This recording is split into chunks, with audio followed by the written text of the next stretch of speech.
Hello and welcome to this introduction to global health. This video is being re-recorded from previous material because the landscape has changed somewhat in global health. Most of it is the same, but before we begin, let's talk a little bit about person-centered language. A lot of the language you use in healthcare marginalizes the people you say you're trying to help. For example, when you categorize people as the poor, it makes it their defining characteristic and not people experiencing poverty or people living in poverty.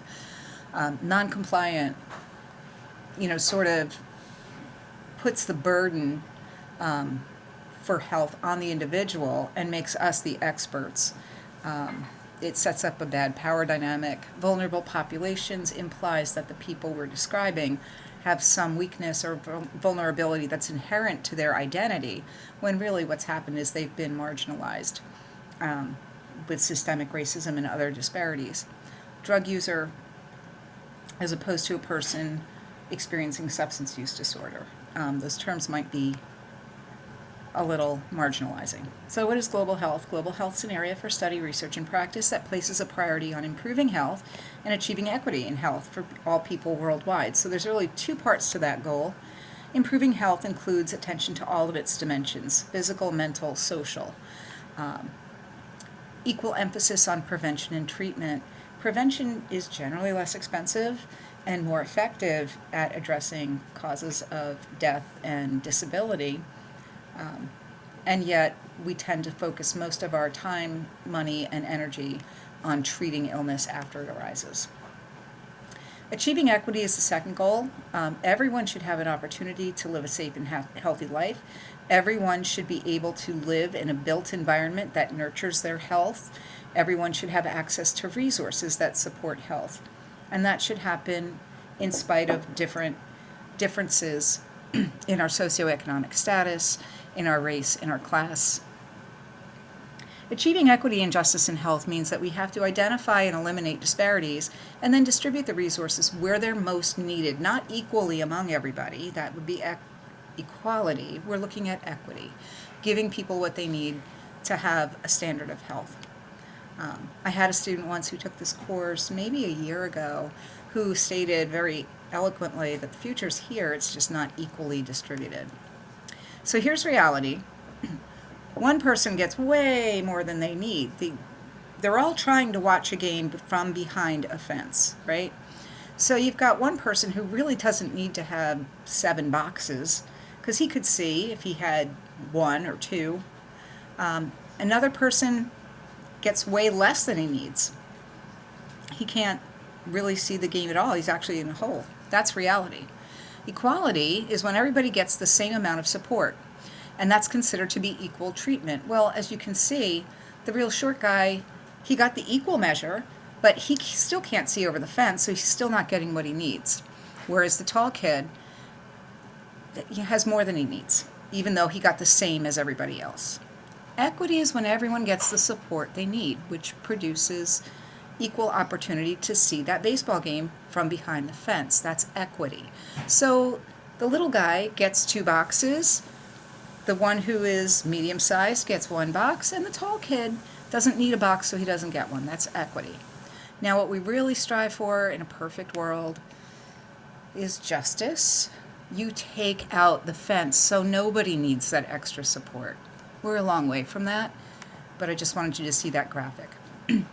So, in continuing this definition, global health emphasizes transnational health issues, determinants, and solutions. So, reaching beyond borders. So, transnational, examples of health issues that cross borders. We all learned in 2020 that communicable disease does not need a passport to cross borders. Climate change is happening everywhere. Pollution does not stay in one place necessarily. And when people are displaced, it creates a transnational problem because now, instead of being in the country where that disturbance took place, they are spread out among the world. And so we need to look for solutions together to those transnational problems. The definition continues, it's kind of unfolding, involves many disciplines within and beyond the health sciences, and promotes interdisciplinary collaboration. Global health deals with issues that are very complex. No one person, discipline, country has the solution to all of them. Understanding the determinants of global health problems and finding solutions requires that we get the best minds thinking about things from many perspectives. We don't just think about doctors or public health people or nurses. You need to have a team of experts who deal with culture, so that you can deliver culturally appropriate interventions that work. You need people with finance to figure out how this impacts the economy of a country and how we can underwrite some of these interventions. You need experts in public policy who know how to put this into law so that it has to happen. Experts in the built environment and infrastructure so that we can build communities capable of sustaining health. Experts in technology so we can collect better data and store it and analyze it, interpret it. And healthcare, including all the disciplines within healthcare. It's currently a little overrepresented with physicians who do research, but hopefully that'll change. Global health also includes building partnerships. There is no one sector, discipline, nation, people that can tackle something this big. It takes alliances, partnerships of people working together, each one on the thing they know best. Exchanging that knowledge and exchanging our resources is the smartest, most efficient way to find real solutions.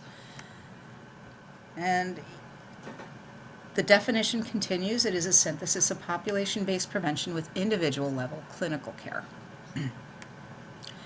In order to address these complex problems, we need visionaries to chart the course and make the goals. They're the ones that make these broad-based statements, but then we need mid-level people to design the programs that will address them, and then you need boots-on-the-ground people who are actually out there providing this assistance to individuals in their communities.